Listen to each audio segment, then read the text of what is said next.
Hello, my friends. It's Andy at the COVID-19 live TV show. I'm also broadcasting on YouTube and Twitter and Twitch and a couple other Facebook pages at the same time. I understand that this video has been, or this broadcast has been shared to a lot of places. So this is exciting. I'm glad to be able to come on not only with an ER doctor, but a friend, somebody that I've gotten to know over the last several years who is just simply amazing. There's so many things I could say, but I'm sure at some point during this conversation, we'll be able to get some of those things out. But I've just had the best time getting to know Dr. Myers. It's hard for me to call her Dr. Myers because I've only known her as Amanda, and so I'm going to try to be respectful on the screen here. But right after this video, we'll get started talking about her experiences in emergency rooms, not in just one emergency room in one state. She's had the advantage for us to learn from her of being in a few different emergency rooms. So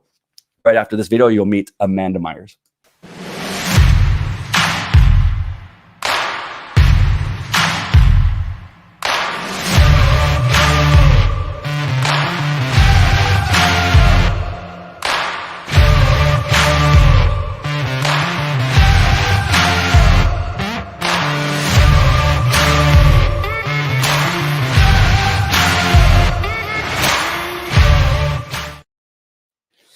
Dr. Amanda Myers, welcome to the show. How are you doing? Doing great. How are you? Great to be here.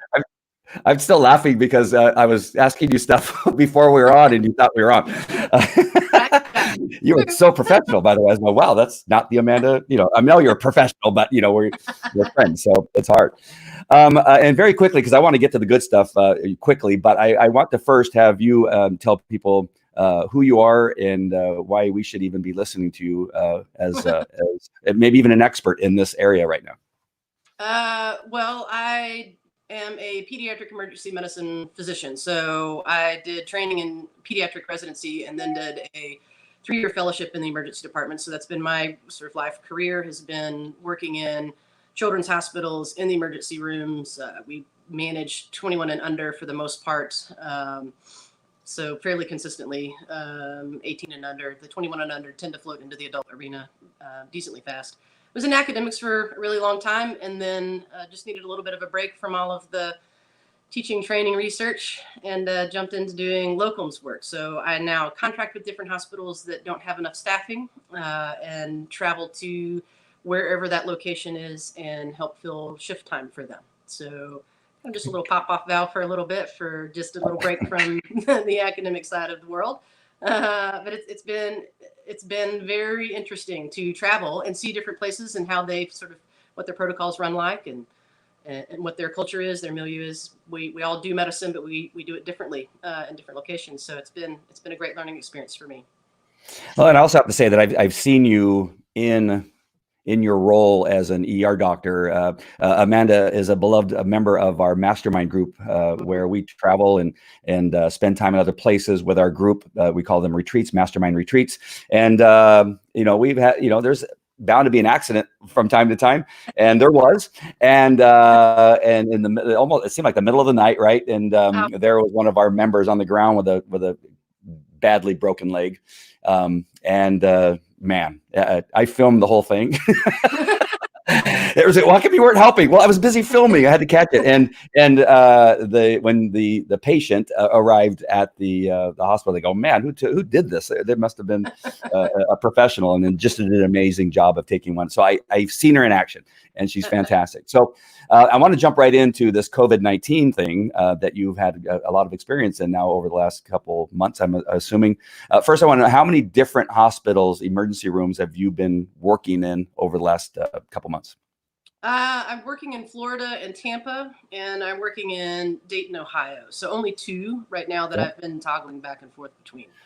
So, and as we were talking about, those are 2 extremely different situations in Ohio and in Florida. Very different states. They've managed their response to the COVID threat very differently. Ohio was very aggressive. In fact, like the second week of March, I think, they shut down everything. They shut down restaurants. Very quickly after that, they closed all of their, gathering points, hair salons, bowling alleys, movie theaters, the things that they deemed were not essential.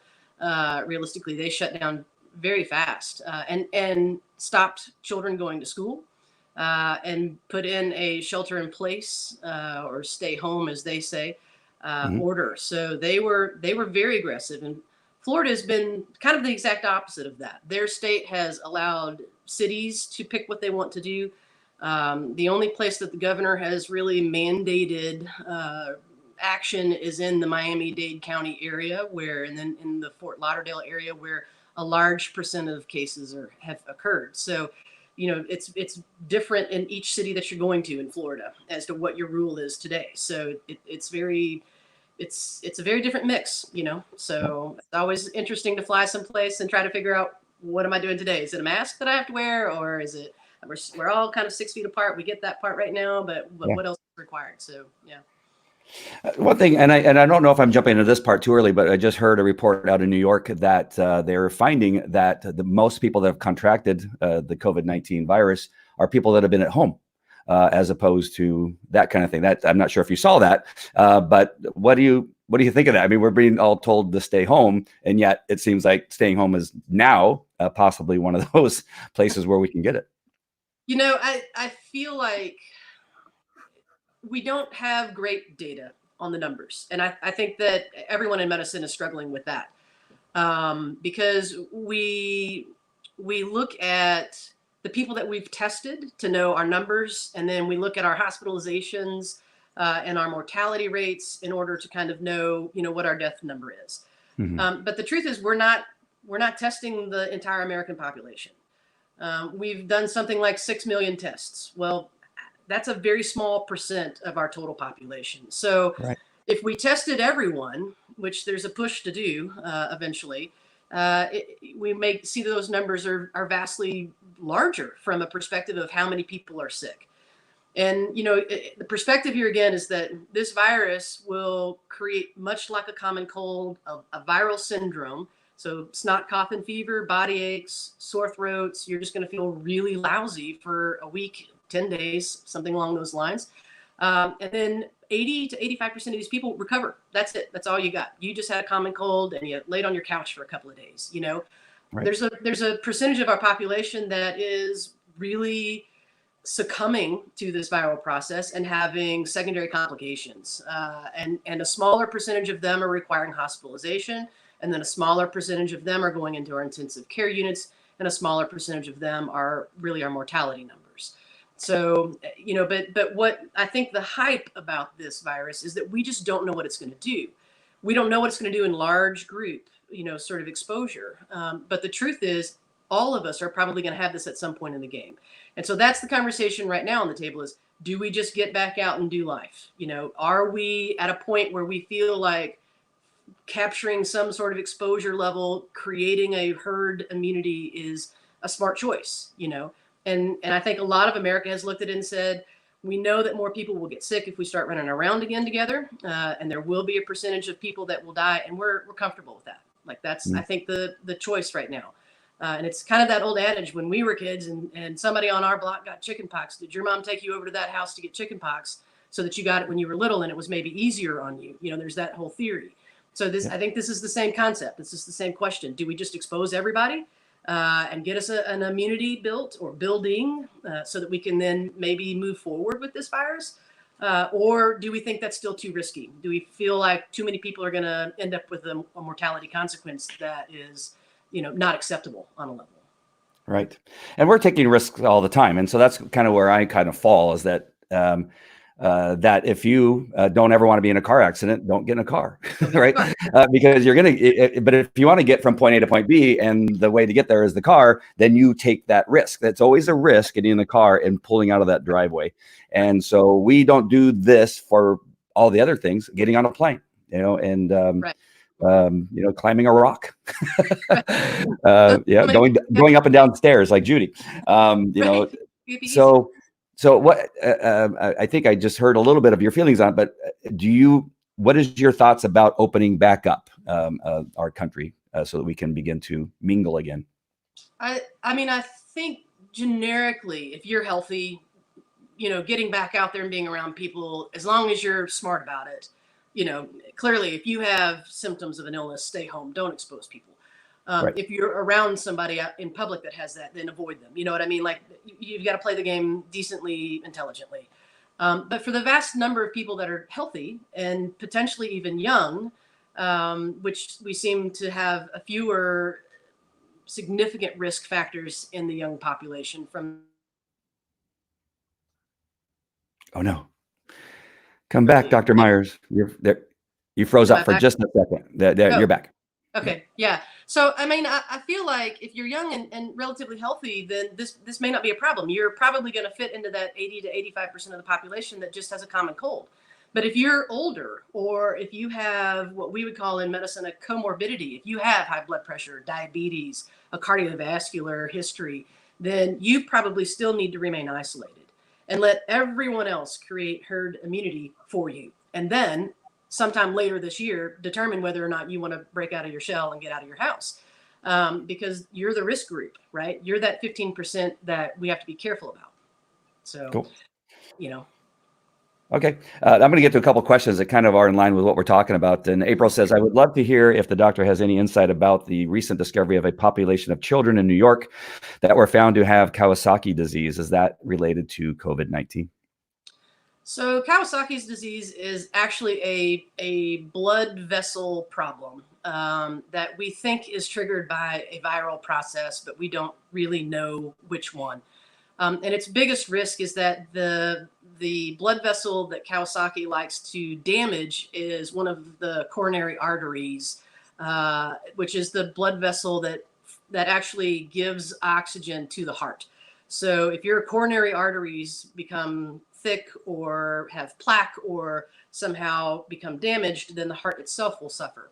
And we are finding, interestingly, that COVID as a virus likes to damage blood vessels. We think that's one of the ways that the significant lung injury that's happening is actually coming from the vascular side, the blood vessel side, not the pulmonary tissue or the lung tissue breathing side.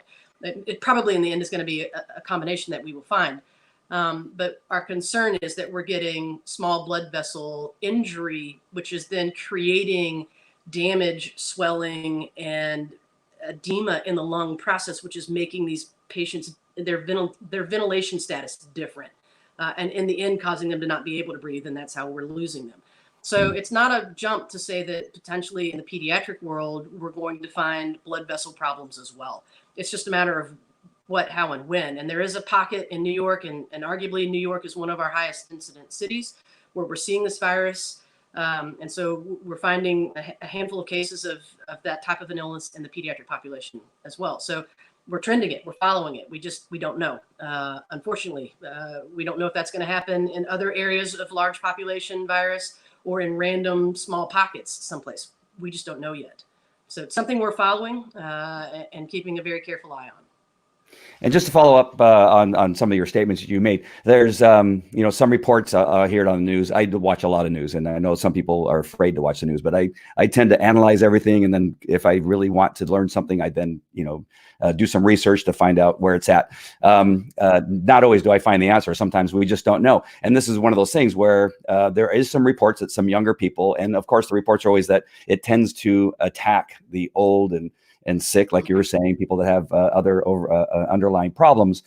But when we think of young people, and the reports are, well, this person got sick and died and they were 20 years old and they were healthy. Well, my mind goes to, well, do we really know that they were healthy? Have they ever been in the hospital to have a health tech check? I think I'm healthier in many ways, more healthy today than I was in my 20s. I ate horribly. I ate out of a can. Half the time I'd mix corn and chili together because that's all I could afford, living, where I was living. And I didn't eat well. I didn't sleep well. I didn't really take care of myself, and I got colds and flus all the time. And so I'm not sure that is really something that we can say that somebody's healthy. Yet, if they don't have a medical history, how do we know their history? And so I'm thinking later on, once we go through autopsies and more research, that we'll find out that maybe it's still going to attack people that have underlying issues that we may not have known before they died of COVID-19. What are your thoughts on that? That's a total possibility. And, and like I said, we've seen the younger you get, it seems like the less significant this virus impact factors are. But there are variations on the theme or exceptions to the rule, if you will say. So we've seen a decent number of healthy, young 20s, 30-year-olds that, they jog, they are eating healthy, that type of thing. They get sick and they end up in the hospital or they end up dying. And, I think, again, that's one of those processes with this virus that we just don't know yet. If this were the flu, we could talk extensively about why we think that's happening. But this is the first round of this, so we really don't know why it's targeting individuals. And you're probably right. There's probably something underlying in those individuals, either immune system structures or vascular structures or, lung tissues that are just susceptible on whatever level that is. And in the future, I don't know if we'll be able to say this group of people, you should be careful or not. Like, I don't know if it's just going to be random and rare enough that we're never going to really get an answer or not. Like right now, we see equal numbers of men and women getting sick, but higher numbers of men dying. And the question is why? And so, there's maybe a running theory that it's about the base chromosomes. Women have 2 X chromosomes, men have 1 X and 1 Y. And they think that may be part of the deal because the X chromosomes carry a certain amount of immunogenicity in the system, and the Y chromosome does not carry that. The Y chromosome carries all of the androgen, and they think maybe that combination of less, immunogenicity protective factor plus the androgen production are what are putting men at higher risk. But the truth is, we don't know. We're postulating things right now, and over time, we're going to try to go through massive volumes of data to try to make some sort of reasonable statements about this. But right now, it is literally a changing everyday guessing game. And one of the things I think about New York when we look at New York being so devastated by this thing, the first thing I think of is the times I've been to New York, it's not necessarily healthy environments. the air and the subways and the things, and since it's a respiratory, seems to be a respiratory problem more than anything else, is that you would think that they would just be stronger because they live in that environment every day. But I mean, you're breathing other people's breath and like on a plane, and they're so closely together. And so that's one of the things I think about is that environment of New York. And New York, people love New York, that live there and are happy to live there. And there's places outside of New York that are perfectly fantastic, right? But in that little space, it's a little bit of an unhealthy environment. Has there been any thought about those areas, looking at how people live and what's going on in those particular areas, and as far as environment's concerned? Yeah, I mean, everyone always considers the subway in New York sort of the lifeblood of the city, right? It never stops. It's always moving. It's there for transportation, and it's a vital way that people commute. And it's, shoulder to shoulder at any given point in the day. And they're closing the subways right now between, I think, 1 a.m. and 5 a.m. and wiping them all down to try to electrostatic spraying them and trying to just minimize exposures and risks for people. So, yeah, I think anytime you put large numbers of people on top of each other, the risk of spread just is exponential, which is why I think some of the reason that a lot of cities and states have made different rules, and it's been hard to follow potentially what you're supposed to do. And it makes sense. New York City is a very different microcosm than a small town in rural Idaho. Your rules are going to be different. So, but we know that if we have high volume contact, that your risk will rise. And we know that if we have poor air quality to begin with, that your lungs are already in a risk situation. If you are, your nutrition is poor, if you don't have a, sort of safe, de-stressed place to exist and sleep, then your body is stressed in a different way. And that may make you more susceptible to something like a viral infection that on a given day, if you were eating better, breathing better air, drinking plenty of water, you were happy every day and not stressed, this virus would just come and go, But the minute all of those things change, then you're more likely to become sick and struggle through that instead of just work right over it, Yeah. So I'm gonna bring up Janet's question here, but you just said something about I shared on the recent mastermind call. I don't think you were present on this particular day, but was sharing the stress of being a single dad with 4 kids that are in elementary school. And that is definitely weakening my system and increasing my stress. And then that brings me to Janet's question is, if we've been isolated for weeks, is our immune system less capable of coping when we begin to go out? And I've talked about that you know, as a parent, back to my kids again, one of the things that I did, and I'm happy I did, is I pushed them out into every situation to try to get them to strengthen their immune system. I didn't shelter them. I didn't keep them in a bubble and that kind of stuff. And one of the things that I was taught, and I could be totally wrong, is that you want to get them around other kids and that kind of stuff. You don't want to keep them, you know, so sheltered that their immune system doesn't build. What are your thoughts on what we're doing to ourselves by being isolated for so long? I mean, I think our immune system it's built based on exposures. And so I would agree with you. And, you know, arguably anyone who has their kids in school, you're getting mass exposures. If you're in daycare or if you're in some sort of after school program, or if you have some sort of organizational group that you play soccer with on the weekend or so forth, our kids are having massive exposures and building immune systems because of that. The immune structure it's like a computer program. We store it forever, pretty much. We can wane over time if we never see it again. But you know, the likelihood of that is pretty small. I mean, we repeat immunizations, trying to expose people to things that we don't see anymore in our mainstream illness patterns. Things like mumps and rubella, and you know, we've seen a surge of measles, and so maybe we're all going to sort of get a natural immunity to it again and not need that immunization. So there are things that are rare that if you see them once, then your body may have to figure it out, you know. But most of the things that we're seeing year after year after year are pretty standard. They're very similar, winter after winter after winter. So your immune system will stay strong.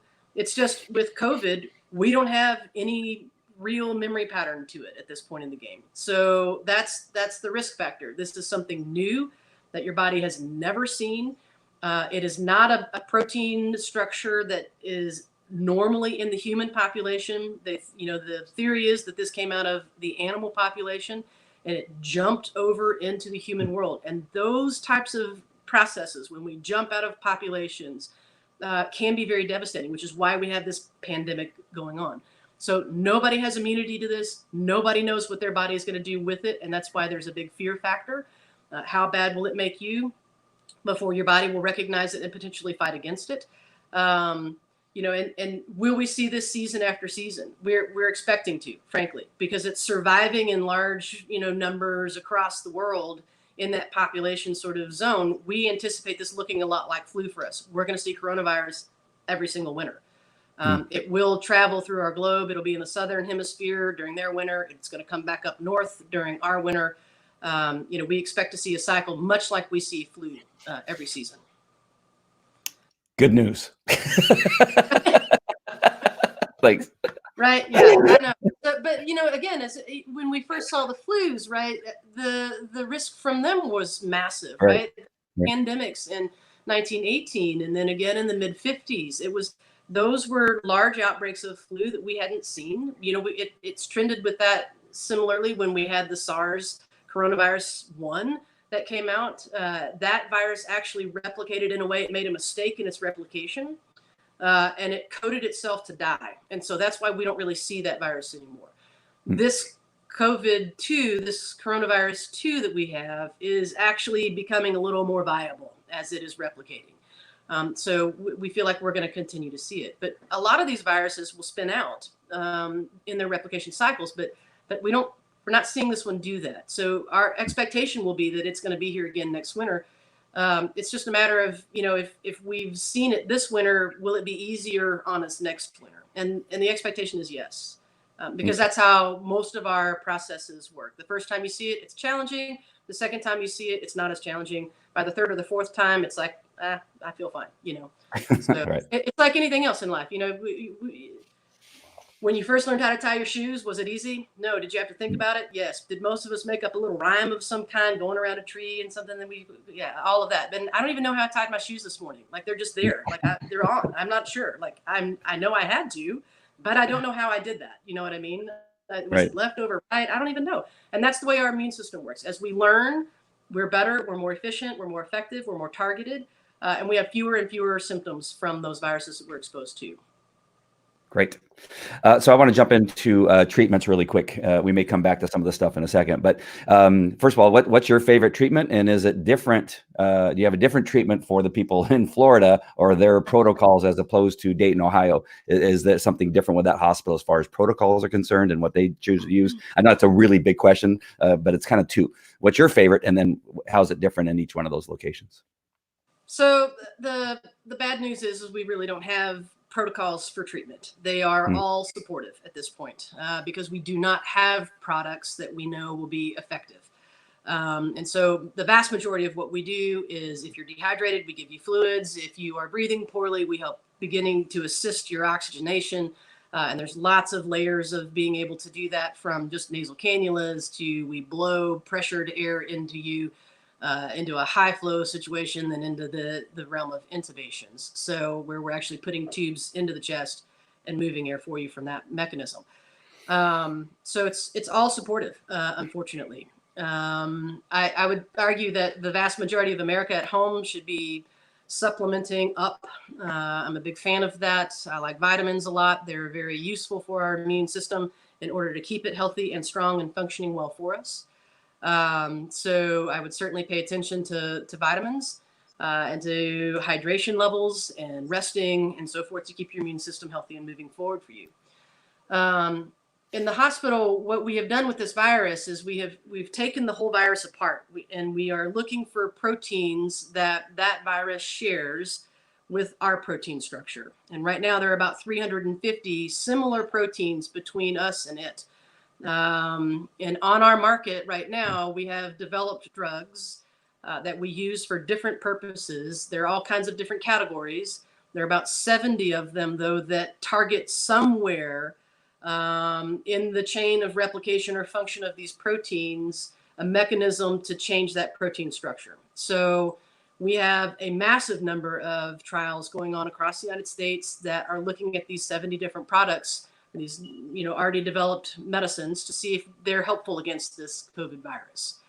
And probably the one that's getting the most press right now and maybe the most promising is the remdesivir, which is an antiviral medicine that we developed. We thought it might work with Ebola, but it did not. Was not very effective against that at all.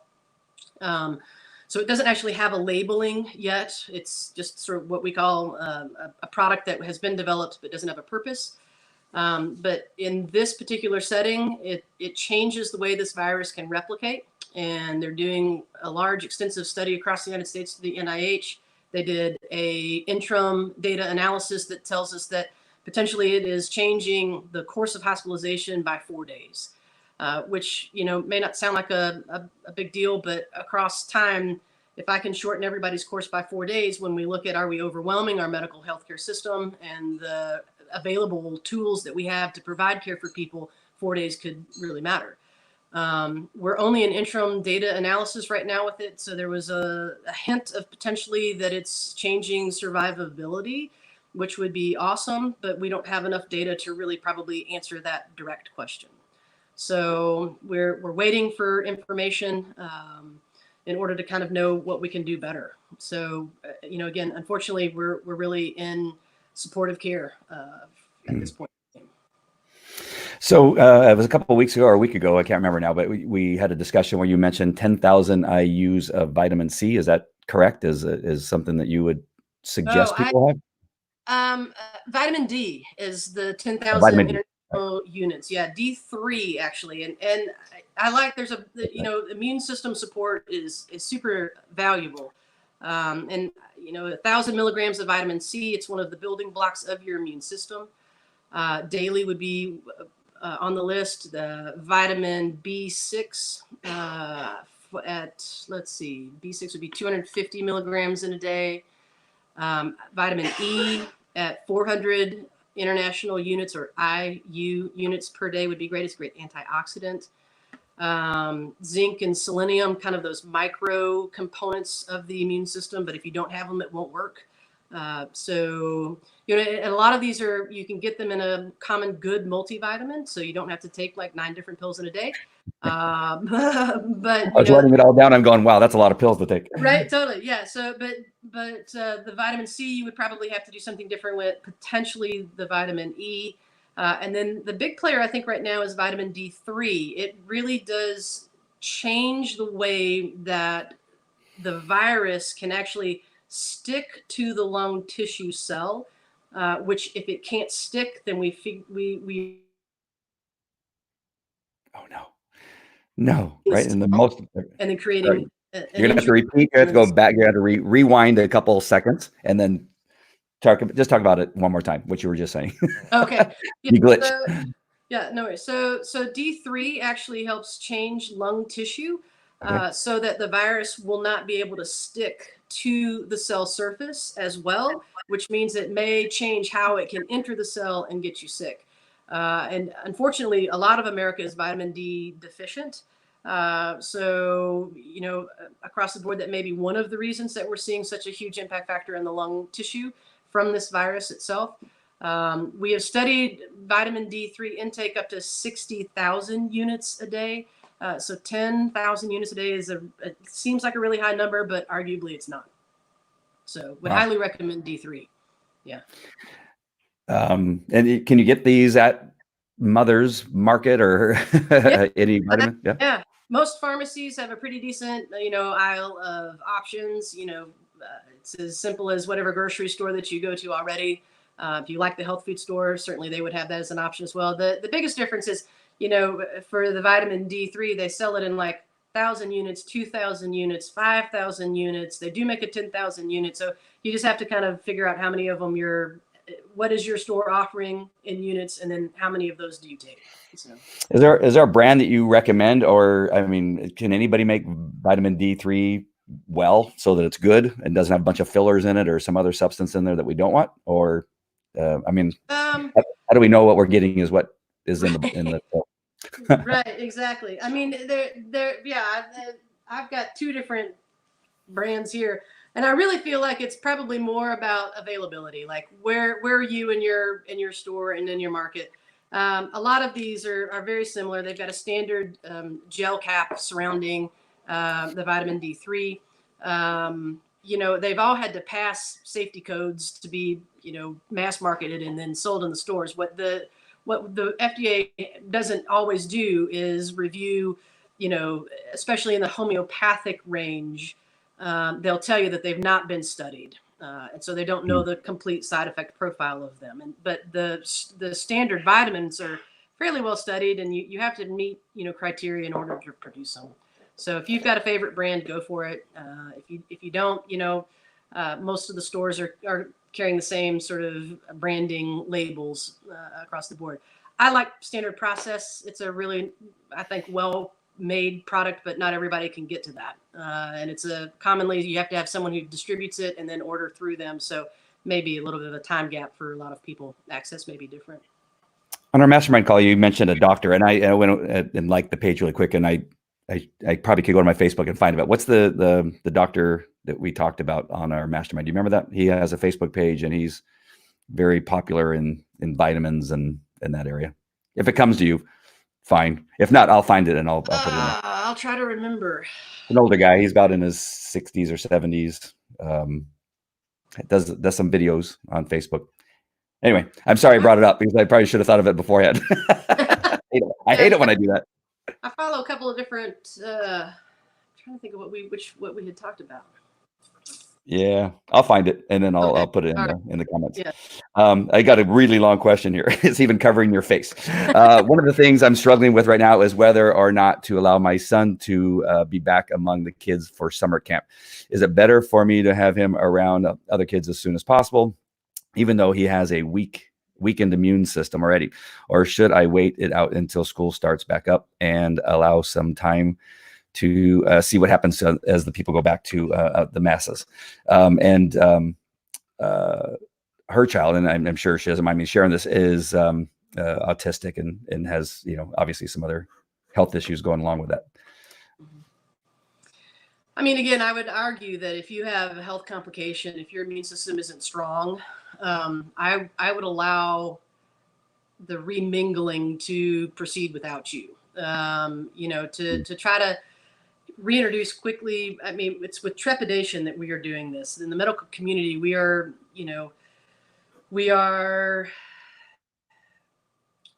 I think it's disheartening that the CDC put out a standard sort of process of this is the way we think that we could reopen safely.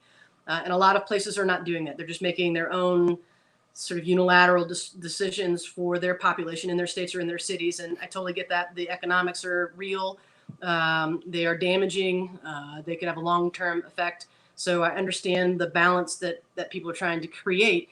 But we, from the medical side of this, on the front lines specifically, who are seeing people who's sick, who are coming in, to the hospitals and needing care, we're maybe a little sensitive to the issue. So, I mean, I would argue that if you're healthy and you feel like you can weather this storm being out and about again, awesome. But if you have a medical complication, if you have a weak immune system, you should not do this. You should stay home. You should stay safe.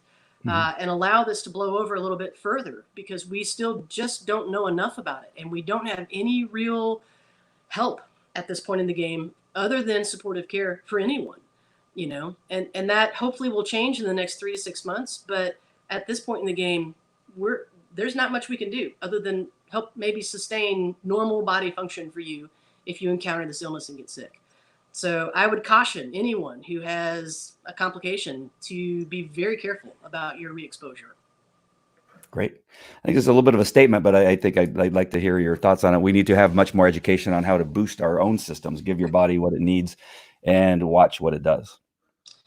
Yeah, I mean, our systems are. Your body it's an amazing space. It is such a adaptive workaround, problem solving, organism. It's fascinating, and given the right tools, you can pretty much fix anything. And we know this about some things, right? If I cut my skin, I don't have a gaping hole the rest of my life. It actually seals itself back up and somehow still functions for me well. If I break a bone, the same thing. That bone heals. It becomes strong again. I can do normal things with that bone.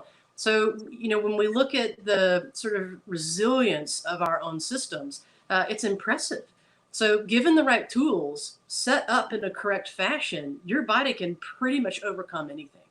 So it's incredibly important to self-sustain. And again, your best defense is an offense. Rest well, drink plenty of water, vitamin support, eat good nutrition, do something that de-stresses you every day. Be outside. It's beautiful. It is spring. Get into something that's sunlight, trees, the tree bathing that happens. It's shocking how the rhythms of your body change when you're in nature.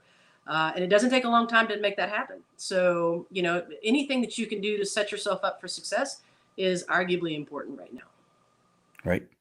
April has a good question here, and I think I might have a follow-up to it. But she would like to know how hospitals are collecting and sharing data back with the CDC as more and more people are being diagnosed with COVID-19. What does that process look like? That process has been terrible, because what we have done in our healthcare arena has been we've created little silos. We've got independent, proprietary functioning entities that don't data share well. And so part of that is breaking down, and we're becoming more collectively connected, which is important because we're trying to trend numbers. We're trying to trend, how many people are in intensive care units, how many people are on ventilators. States and cities are counting these things on a daily basis. And so we're sharing better, but not great.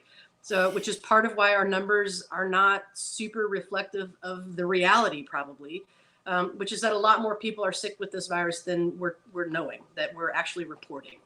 We're over testing in some areas, we're under testing in some areas, and so it's a challenge. And whenever something new happens, we've tried to develop tests, and we've tried to escalate the availability of those tests in order to broadly be able to do something about this. But the truth is, we were underprepared to be able to create a volume of test or test reagent, or then test, even Q-tips that we could collect the data on in order to do something on a massive scale like this. So our numbers have been changing because our tests are changing, their sensitivities and specificities. Is it really a negative test? Not.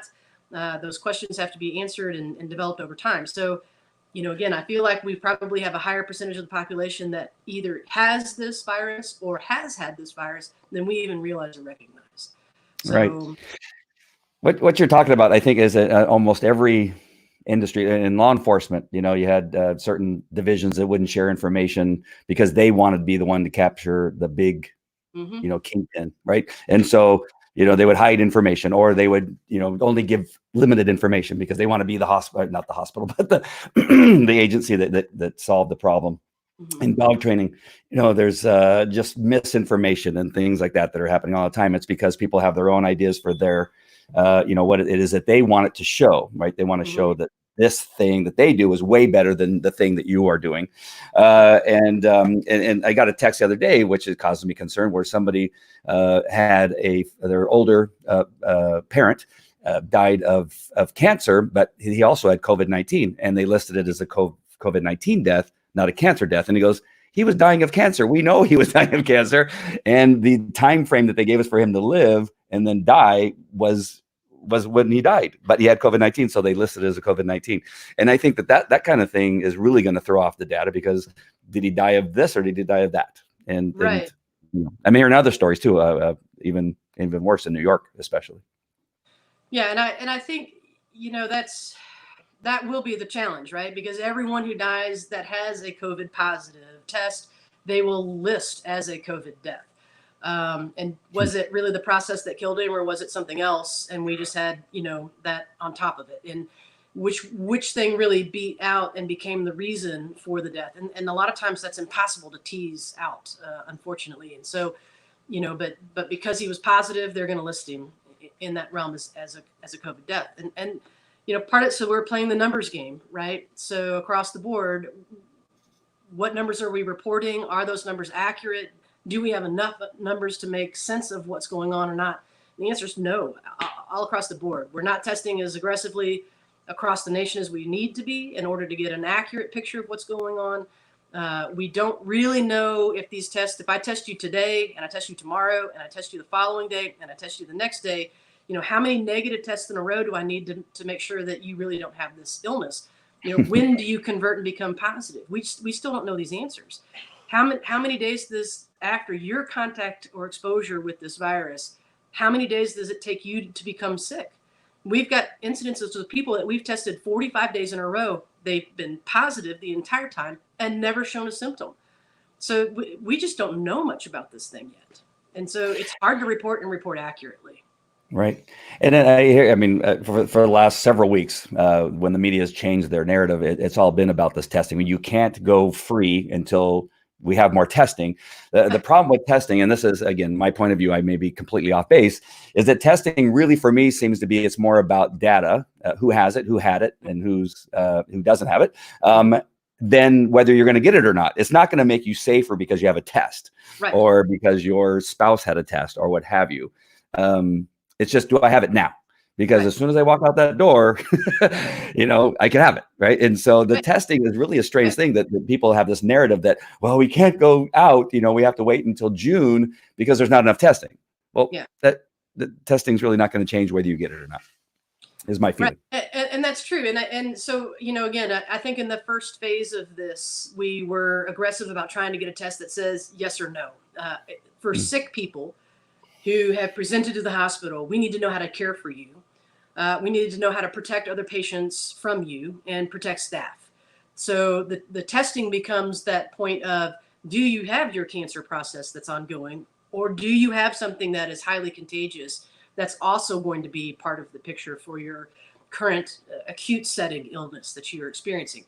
And so in the very beginning, what we needed to know is, yes, we have this virus. It's not just in China. It's not just in Europe. It's active in the United States. And it has been probably for a much longer period of time than we think, to tell you the truth.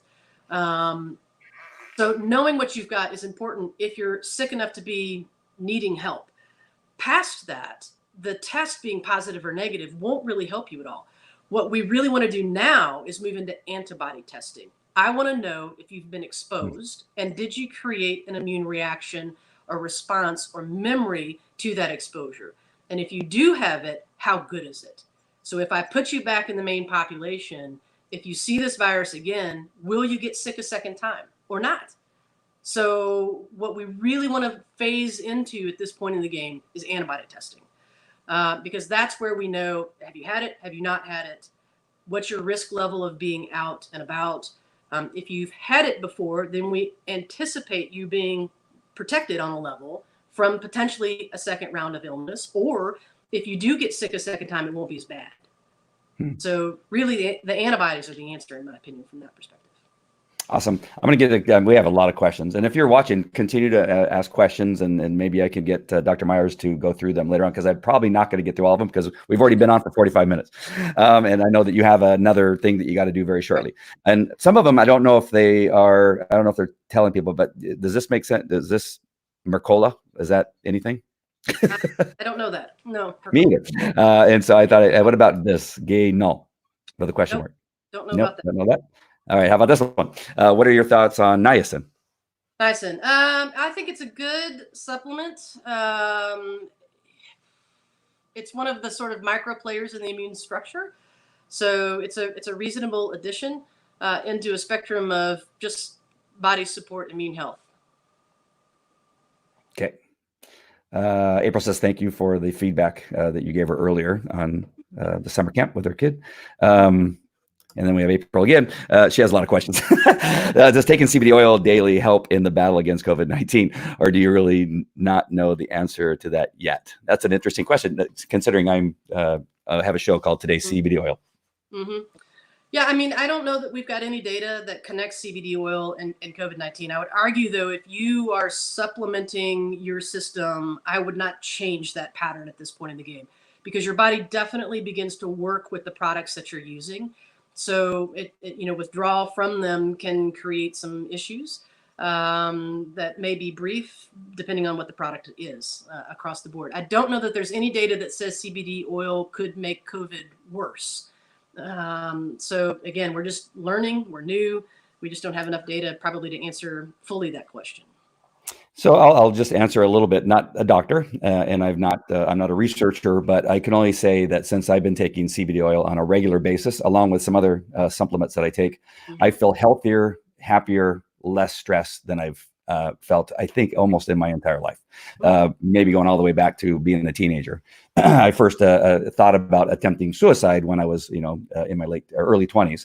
And so I know I was a lot more stressed at that age and doing some stuff. And so, and I share that openly now, and because I want people to understand that, I think taking better care of myself, I have not had the flu or a cold or, the bronchitis that I tend to get every so often at all, since I've been taking care of myself. So I'm not saying that CBD has cured me. I cannot say that. I can't say that it's the magic bullet, but I can tell you that since I've been taking better care of myself with CBD and other products, overall, I feel healthier, which I think is an advantage for me if I were to ever get it, because I seem to get less sick now. I get more sleep too. Sleep has been the one thing that has changed over the last 2 years for me, because I used to only get about 2 to 3 hours of sleep a night and always felt run down, and I was always getting sick and that kind of stuff. The sleep that I get now is amazing. So I think for me, and I'm sure I'm thinking you might agree, that getting good rest and sleep is really essential to good health. I would argue that those are the premises of how healthy are you. I mean, if I sleep deprive anyone, it doesn't matter who you are, you will go crazy in a very short period of time. So the lack of sleep from a mental perspective is damaging.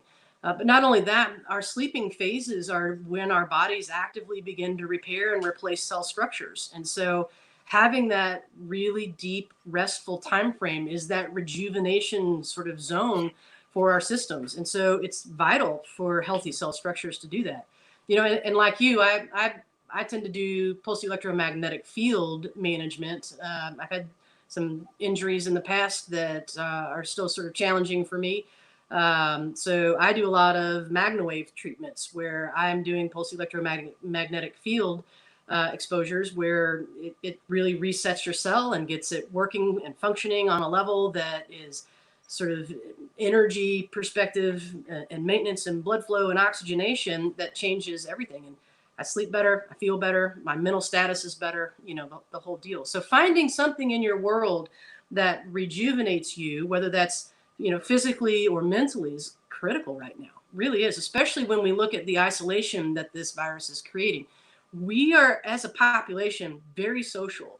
So to not have human contact, to not shake a hand, to not have a hug, to not see the smile on someone else's face, it's mentally hard for most of us. And we're seeing through the healthcare arena an influx of depression and mood disorders and things that, most. Oh, lost you again for a second. That thing in your body, would be helpful. Okay. And you brought up MagnaWave. I'm going to put the link for that website in the chat so people can check that out. I've done that too, and it's amazing. And I want it more. Right. I want to be a part of that company myself. And so I have, unfortunately, we could be on for 2 hours because I have so many questions, and I want to get to everybody's question here. Let me try one more, at least. I heard that anyone who passes and was positive for COVID must be cremated. If true, could you explain why? Have you heard that? I've not heard that, but I will look into that because that's interesting. I don't know that that's the policy. I know that we're doing a ton of autopsy whenever possible to try to figure out on a micro sort of scale where the injuries are occurring so that we can better target treatments. So there's a lot of, pathology, sectioning, and microscopic looking in order to see sort of the cell structures themselves and how they've changed. I've not heard that it's mandatory to cremate everyone. All right. And then there's a lot of talk about physicians being pressured by hospitals leadership to code claims with a COVID DX. I think doctor, right? Even if they have other issues, as Andy said, is it true that hospitals are being forcing physicians to code as COVID, even if the physicians don't feel that is the right thing to do? Have you had that experience, or do you know about it? I have not had that happen directly to me. Of course, everyone is interested in who has COVID because we're trying to track numbers and see. I think that it's the same sort of chicken and the egg, if you will. Was it the cancer that killed you, or was it the current illness with the COVID? And so we really do need to be able to almost give a dual diagnosis. And unfortunately, the way that we are structured right now in medicine, death certificates don't allow that. You're putting one major documentation diagnosis code down in order to be able to track that incident. And so, right or wrong, right now they want you to put COVID down because we're trying to figure out what this thing does. Will that be that way always? Probably not. Once we know a little bit more about this and we can get some better research done and potentially have some treatments that we can utilize, that pressure to potentially label everything with COVID will shift. But right now it's probably important to do the numbers to know kind of where are we and what are we going to be faced with. Okay, I'm going to take one more question, and I want to get into just a touch on some conspiracy stuff. I know you're going to be excited about. Is there any truth that COVID-19 is presenting like high altitude pulmonary edema, and is there a different approach being taken in emergency care? So that's an active discussion. We've tossed that around because what we're trying to figure out is what kind of lung damage is occurring. And then how do we best assist getting oxygen into the cells and then getting your carbon dioxide out? And we've akined this physical process, the physiology, to the ARDS syndrome, which is just it's a damage to the tissue. The tissue swells, and then we can't get oxygen through the tissue very easily. The second theory is that it's more like a high altitude problem. Where it's not necessarily the tissue edema that is happening is a different kind of edema than what we find in the ARDS process.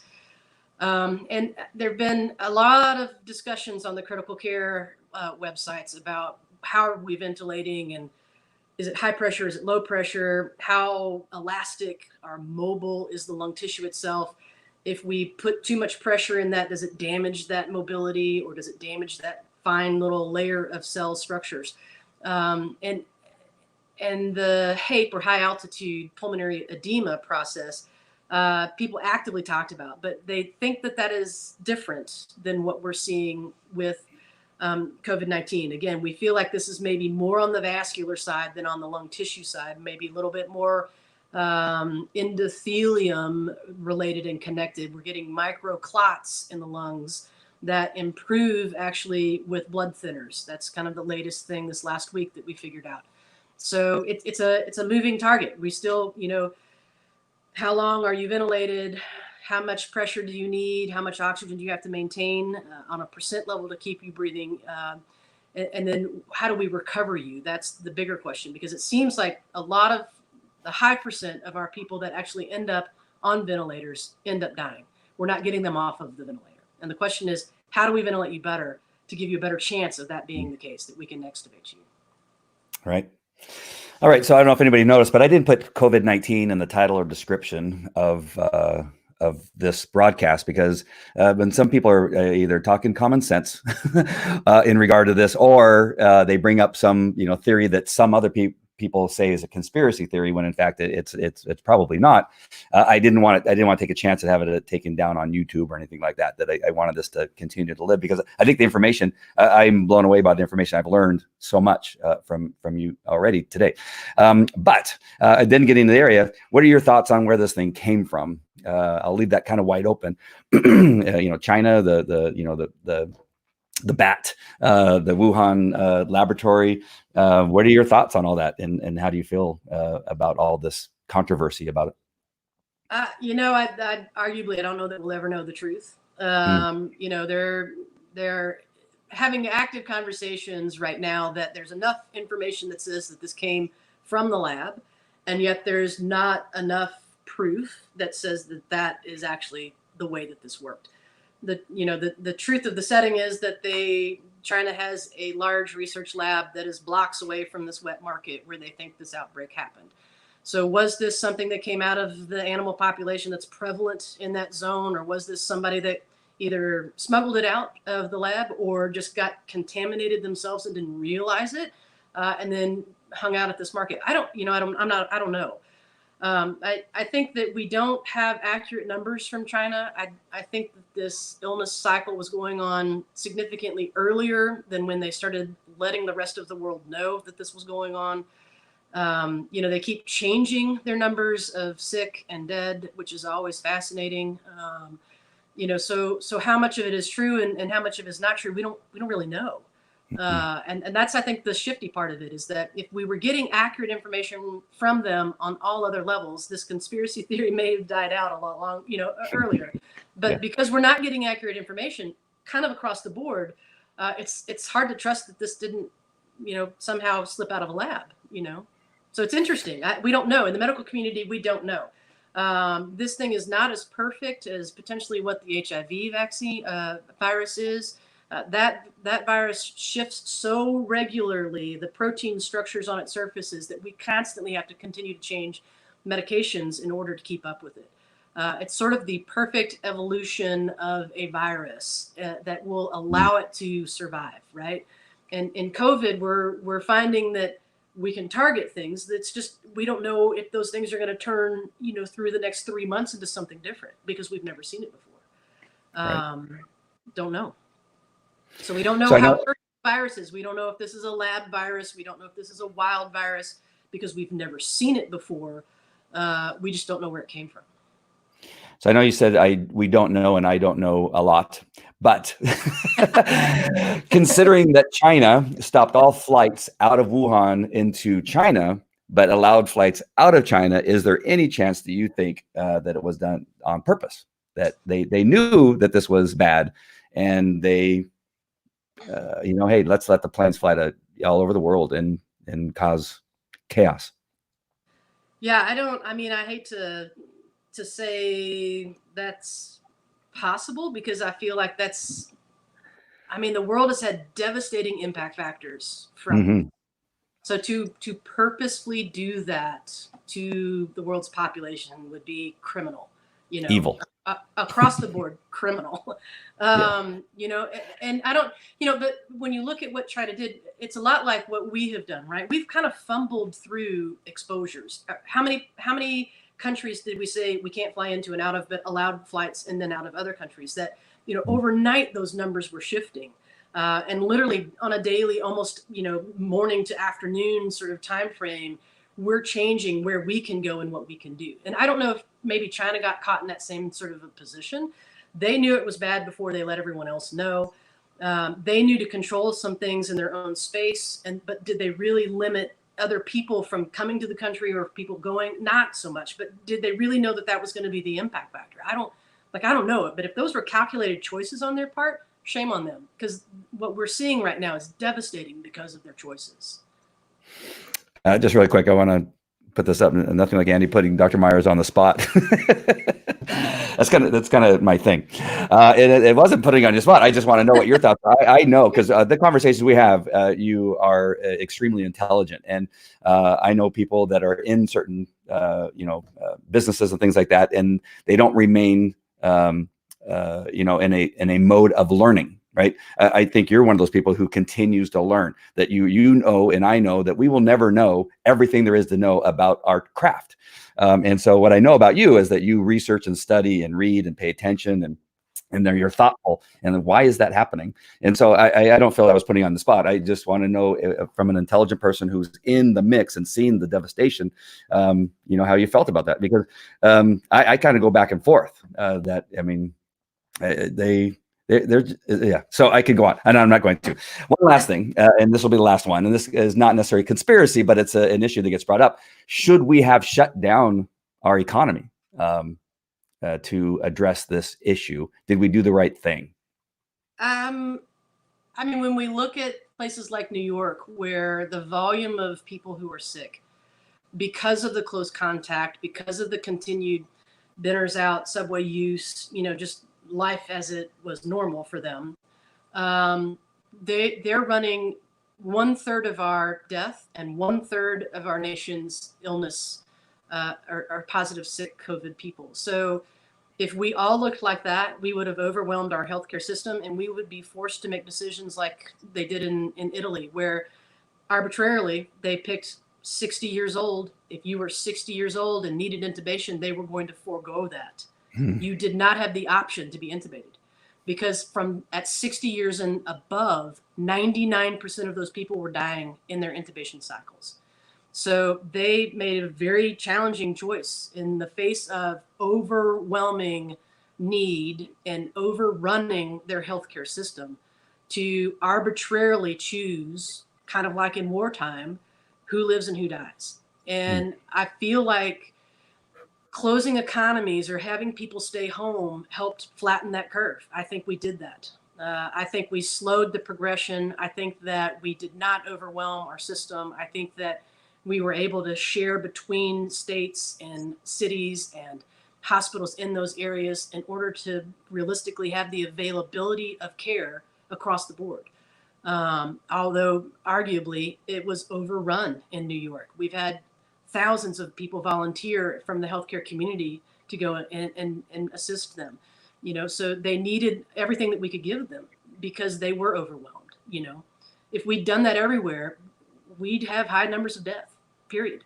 So, how long do you keep people in isolation? How long do you let the economy languish? Those are hard questions, because we know that once we open back up, we're going to have a higher number of people get sick, and we're going to have continued escalating death numbers. And it's just, where do we feel comfortable with that? Yeah. Wow. We're over an hour, and I have more questions. We didn't talk about the models that they first had and a whole bunch of other stuff. And but I want to be respectful of you, and I'm so appreciative. I'm getting a lot of great comments of people that appreciate the information, that they've learned a lot, and it's been great. I really do appreciate your time, and maybe we can come on again and continue. Again, I put a link for MagnaWave in there, which Dr. Myers brought up. It said it's a fantastic tool for just relieving some of especially the inflammation, right? Inflammation, pain, discomfort that I had in my neck. We were at a retreat together, and there was one of the tools was there, and we were able to use it. And so just check it out, see what it's all about. It's good for horses, dogs, human beings, and it's really, really cool. Wow. So many comments still coming in. If you wouldn't mind, Dr. Meyer, if you go back in there, and if there's a couple questions you feel like you can answer, it would be great if you would go in and answer those comments that are in there. But again, thank you very much. I have a great day. I can't wait to see you again. It's been way too long to see you in real life. Yeah. Good to see you too. Thanks. All righty. Thank you, everybody, for watching. Make sure and share this out to your peeps so they can learn what you all learned today. All right. Take care. Bye.